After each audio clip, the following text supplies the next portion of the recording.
insya Allah nanti 1,2 juta keluarga di Jakarta akan terima paket makanan seminggu sekali. Jadi kirim untuk kebutuhan seminggu, kirim lagi untuk kebutuhan seminggu. Jadi setiap paket seminggu apa aja paketnya tuh Pak? Paketnya tuh ada beras, daging sapi atau daging ayam, Waduh. ada mie instan, ada makanan kecil kayak biskuit, terus ada minyak goreng, terus juga sabun sama masker, kasih masker juga. Kita lagi bikin masker 20 juta berbagi. Akun Kurawa juga mengajak kita mengingat kembali pada kebohongan Gubernur Jakarta saat itu, Anies Baswedan, yang berbohong di depan publik di acara bersama Abdullah Gimnastiar atau Agim, yang menyebutkan bahwa isi paket sembako itu ada daging sapi dan daging ayamnya. Ternyata Anies bohong besar. Ini fakta kebohongan Anies terbesar yang abadi hingga saat ini. Apalagi kebohongan itu di masa-masa susah, yakni masa pandemi. Kemudian akun Kurawa menampilkan hasil investigasi lapangannya bahwa ia berhasil masuk ke dalam gudang penyimpanan beras Bansos untuk melihat kondisi beras milik warga DKI yang menurut info hanya di gedung itu aja sebanyak 1.000 ton dalam bentuk pakitan 5 kg.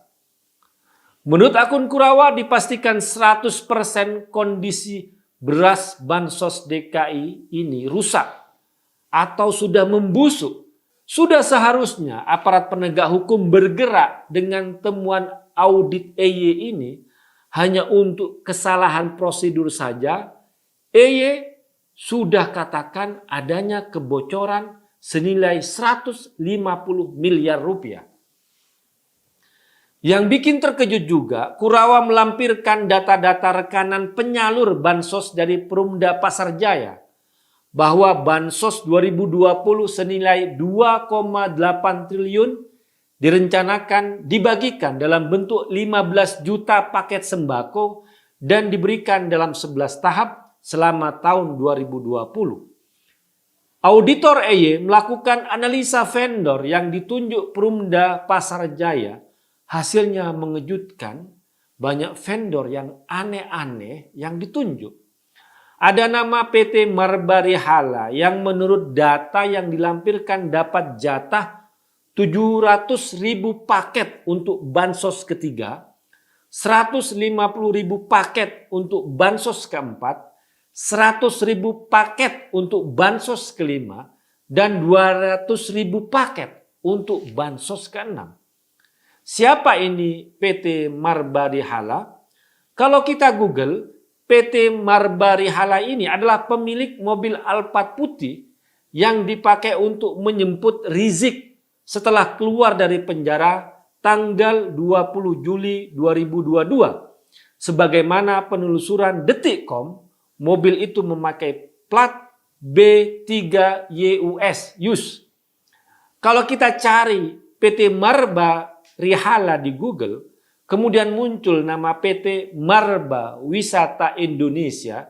Nama direkturnya adalah tokoh 212 yang dekat dengan Rizik dan Anies, yaitu Yusuf Muhammad Martak. Apakah plat Alphard putih B3 YUS singkatan dari nama Yusuf Martak?